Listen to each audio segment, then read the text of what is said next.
It's not supposed to be raining. I don't know where that came from. It wasn't forecast today. That's riding in the winter for you. That's 3 times in a row now that I've gone out and got absolutely drenched. The Met forecast has been totally unpredictable. It's been totally wrong this last week or so down here in Devon. The sun has now come out.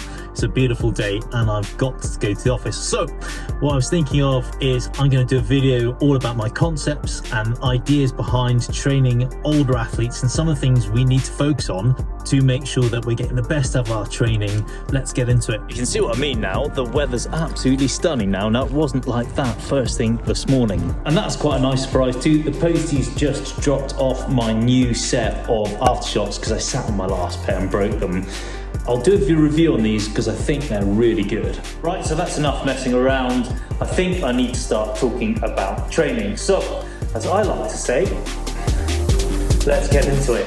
As I said in the car, I do think we need to think about our training in different terms as we get older because our physiology changes and we need to train for it with those things in mind. What I'm not going to do today is I'm not going to get super geeky about it. Yes, I want to try and give you guys as much evidence-based information, but for my first video, let's just talk about my philosophy of how I train my cyclists and how I train myself to make sure that I get the best of my training. And then in future videos, I'll go deeper into the sort of geeky science around every aspect I'm talking about.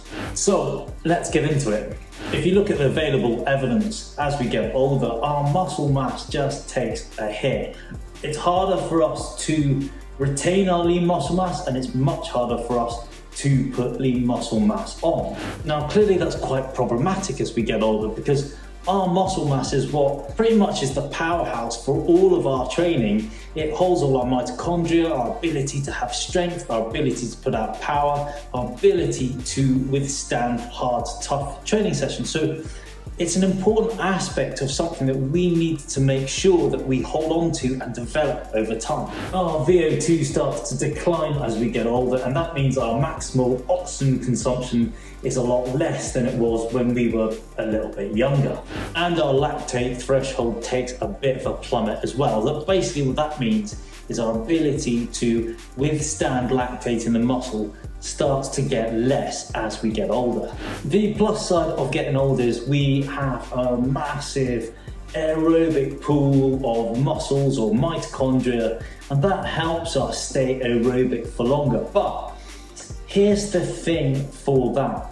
When people talk about training, especially in the off season, they talk about training in zone 2. And for me, as we get older, that just doesn't make a lot of sense. We don't need to train that. We've got this massive pool already there. Even if you're a seasoned or a new cyclist, it just seems for me a massive waste of our time to be focusing all our efforts on riding in aerobic capacity all the way through the winter months. There are better ways to train. So what should we be focusing on as older cyclists? Well, I think the base foundation of everything as we get older is to maintain our strength and build it. It is the foundation of power and speed, and it's something that, as I said earlier, that we start to lose as we get older. So we need to go back and readdress it, and that means working on lower cadence efforts on the bike, working on things like hill reps, but also getting into the gym and lifting heavy. But not only that, when you're in the gym, you need to think about doing reactive strength to try and elicit a greater training response.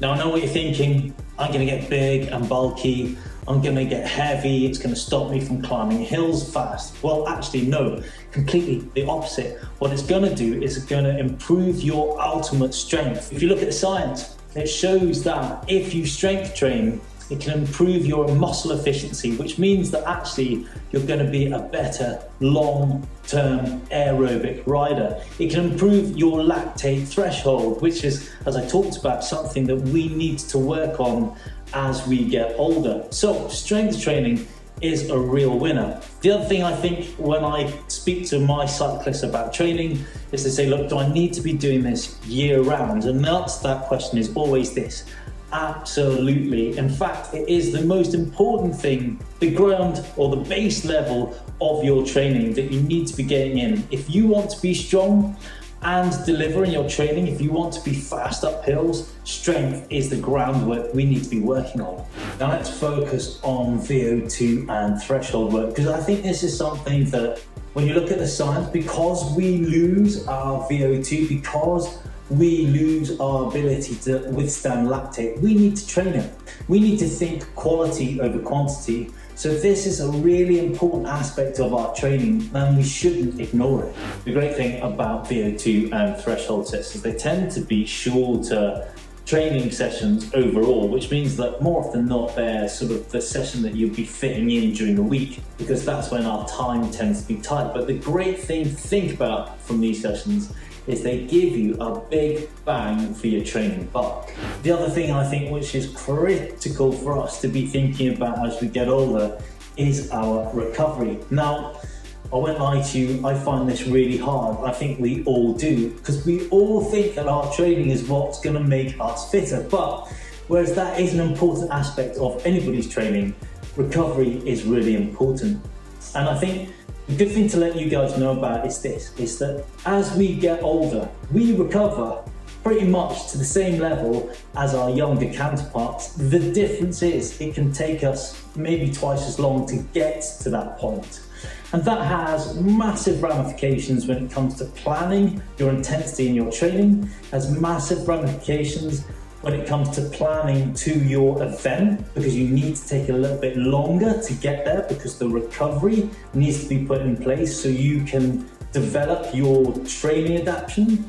And it also means that you need to really be careful how hard you're riding in between your tough key training sessions. So there's lots to be thinking about, but to drive this message home, recovery is really, really important for us to be factoring in, and I think it's something that we just don't give enough gravitas to.